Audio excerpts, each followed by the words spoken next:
Fala pessoal, tudo bem? Conforme eu prometi para vocês, eu vou trazer um esquema para vocês lembrarem muito bem dos elementos representativos. Lembrando dos elementos representativos, onde eles estão localizados na tabela periódica? Basicamente do lado esquerdo ou do lado direito. O bloco esquerdo, que é esse bloquinho que eu marquei de vermelho aqui, é o que a gente chama de grupo S. E por que grupo S? Porque ele termina a sua distribuição eletrônica no subnível S, S1 ou S2. Já se ele estiver do lado direito da tabela periódica, dessa partezinha que eu marquei de amarelo aqui, significa que ele tem a sua terminação, o seu último subnível, como subnível do tipo P. Então ele é chamado de grupo P. Aí você olha esse elementozinho aqui de cima, vermelhinho, é o hélio. O hélio termina em S2, por isso que ele está aqui marcado de vermelho. E vocês viram quais são as famílias dos elementos representativos. São as famílias 1 e 2 e das famílias 13 até a 18. E cada uma dessas famílias recebe um nome. A gente viu que tinha uma regra geral, que basicamente era pegar o primeiro elemento que aparece na família e dar o nome da família. Porém, os elementos representativos, a maioria deles tem um nomezinho especial. Então vamos relembrar quais são. Primeira família, a família 1. Ou como vocês já viram também em alguns lugares, família 1A. É a chamada família dos metais alcalinos. E os metais alcalinos são aqueles metais que geralmente formam bases. Por isso que eles recebem o nome de metais alcalinos. Álcali, do árabe, significa base.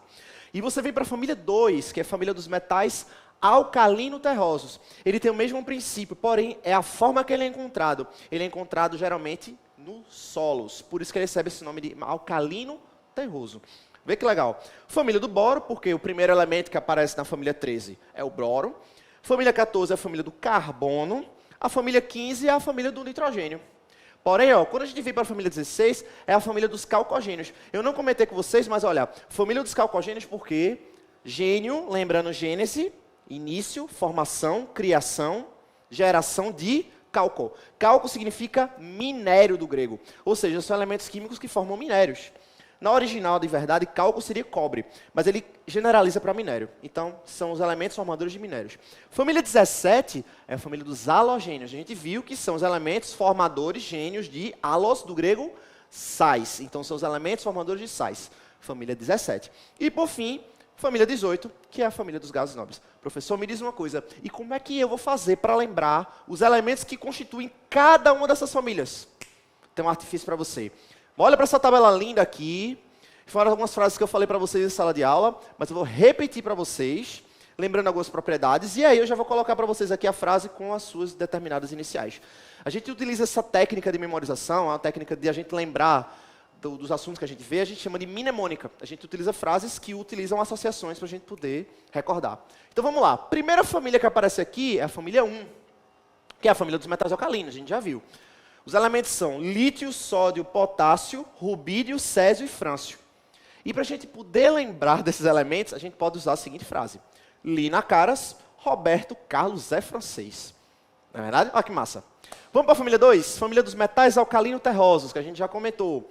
Formada pelos elementos berílio, magnésio, cálcio, estrôncio, bário e rádio. A gente pode lembrar com a seguinte frase. Bela Margarida casou com o senhor barão. Eita, professor, gostei. Vamos para a próxima? Família 13, eu também chamo de família 3A, que é a família do boro. Elementos que fazem parte dele, boro, alumínio, gálio, índio e tantalho, isso. Então, qual seria a frase que a gente poderia usar para lembrar dessa família? Boa alimentação garante inteligência total. É ou não é verdade? A gente sabe que é verdade, né? Então, fica fácil a gente lembrar. Família 14... ou família 4A, é a família do carbono. É formada pelos elementos carbono, silício, germânio, estanho e chumbo. Para lembrar, comi sirigelado sem problema. Professor, o símbolo é SN para estanho? É. E PB é o elemento para chumbo? É. Por que PB? Porque do latim, a palavra chumbo é plumbum. Aí usa PB para representar. Lembra que a gente falou que as representações dos elementos químicos são abreviações do nome original no latim ou no grego? Então vamos lá. Família 15, família do nitrogênio. Formado por quais elementos? Nitrogênio, fósforo, arsênio, que vocês já pesquisaram naquele trabalho lá. Esse aqui é o antimônio, que tem esse nome bonito aqui, SB. Tem a origem no latim também. E o BI, que é o bismuto. Para a gente poder lembrar, não posso assistir SBT, bicho.